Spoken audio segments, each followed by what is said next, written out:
Well, we're here. We're fortunate to have on Coal River the directors, both Francine Cavanaugh, to my right, and Adams Woods. Welcome to the Hamptons. Welcome to the Hamptons International Film Festival. And thanks for coming out to the studio here at East Hampton Studios. We're proud to have you. And on Coal River, it's a 81-minute New York premiere here at the festival. And tell us a little bit about it. Why did you make it? Well, we started, it's actually a 6-year project, and about 6 years ago, we heard about something called mountaintop removal that was happening about 5 hours from where we were living in Asheville, North Carolina. That sounds painful. Living in North Carolina? No, the mountaintop removal. Yes, well, I mean, we couldn't really believe that it was true, so we had to go and see for ourselves.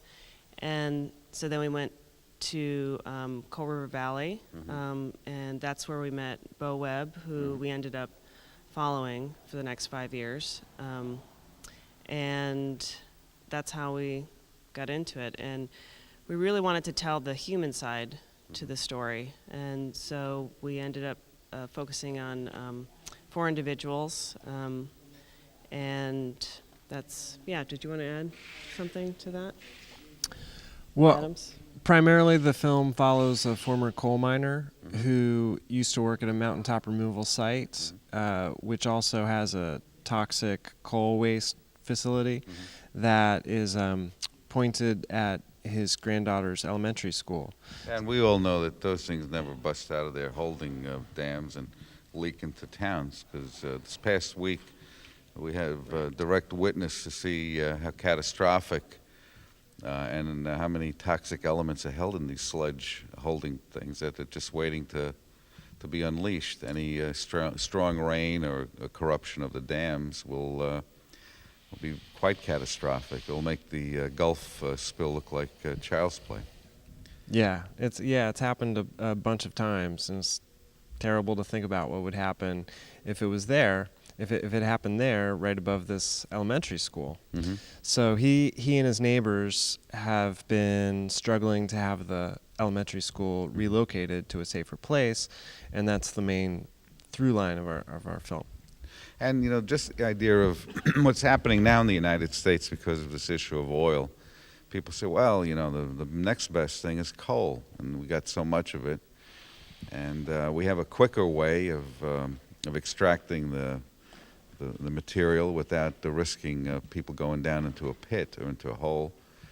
So what we can do is do it almost surgically, remove the top layers, and, you know, take the trees down and all the things that hold, you know, the rains and the flood things, because the absorption materials are not there anymore, and create this nice thing. And then we'll put it back together and plant a few trees, and everybody will be good to go. Not thinking that it's going to be, you know, scarring the environment and affecting and impacting what are you going to do with all the waste that you pull out of the thing? Well, what they do with the waste is Yeah. they pile it up into streams, because there's not that many different things that they can do with that amount of rubble. So they create these valley fills, which. But it's not inert filling.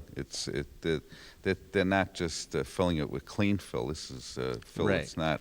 Well, there's all kinds of heavy metals in the rocks and that kind of thing, and when it's crushed and water's running through it, those things run into the streams. And the EPA is really starting to look at that now with trying to regulate the heavy metals that are flowing out of these valley fills, which is a great step in the right direction, but it's the progress on the ground hasn't been that great so far. And why do you think, with all of the advances that we made, environmental advances that we've made in this nation, in cleaning up toxic spills, why do you think this is being left, especially in such a beautiful area that this is in?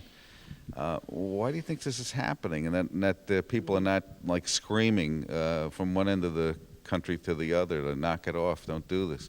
Well, it's a big industry, coal and oil industry, so I think it comes down to money, really. And I mean, it's so unusual. Usually money doesn't influence. I know. I mean, the oil industry, I don't think, you know, do they really do things like that politically? I don't know. We'll see.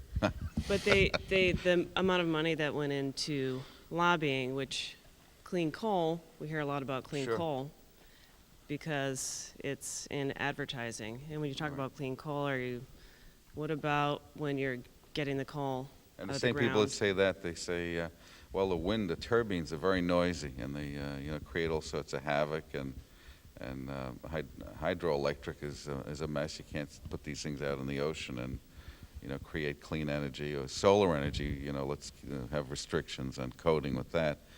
But it's amazing. And your desire the message of the movie is obvious, but your desire when somebody's looking at this, what do you want them to come away with? Well, I think it's really about the human spirit persevering against all odds. Uh-huh. And we would hope that people would be inspired, no matter what they're dealing with, is even if, without the money backing and without the industry backing, you still can make change. And you have it right. How did you guys get together? Well, we met on another project, and we're married as well as co-directors. So We have a child. we met in San Francisco working on a previous project where we had a filming date at every Tuesday, and then we would go out to lunch afterwards. So film brought you together. That's pretty good. It did. The Yeah, beauty of film. absolutely. And this is your first time here in the Hamptons at the film festival, right? Yes. Well, enjoy yourselves. We're really Thank you. proud to have you. We highly recommend On Coal River, and it's a compelling story. It's a wonderful story, and it'll make you think to where we're going environmentally and how we do things to the beautiful environment that is really not so good. And if they have, the website, how could people get in touch with you? Do you have a website? oncoalriver.com, and you can put your email on the front page, and we can Good.